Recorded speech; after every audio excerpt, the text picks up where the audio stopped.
tai noriu labai pasidžiaugti, kad Kika atgavo savo tikrąjį veidą, dėl ko jinai buvo ir pavadinta, tai yra pudelio veidas. Nes Kika tai yra pirmas mano šuo, kurį aš įsigijau 15 metų ir jinai atvedė mane į gyvūnų pasaulį, į šunų pasaulį, jinai išmokino mane mylėti gyvūnus, jinai išmokino mane dresuoti, jinai išmokino mane bendrauti su žmonėm, kinologais ir čia atsivėrė didžiulis pasaulis.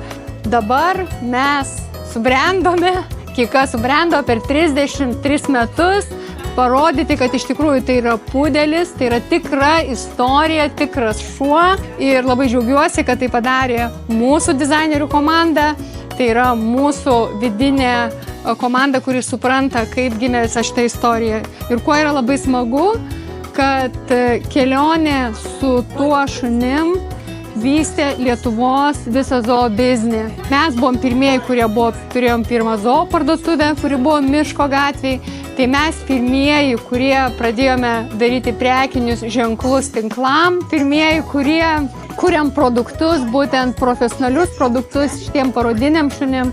Tai mes bėgiodami po parodą su šunim Azijoje, Amerikoje, Europoje, laimėdami jas, mes kėlėm savo aukščiausius standartus, kurti super produktus, nes tiem šunim reikia be galo kokybiškų produktų.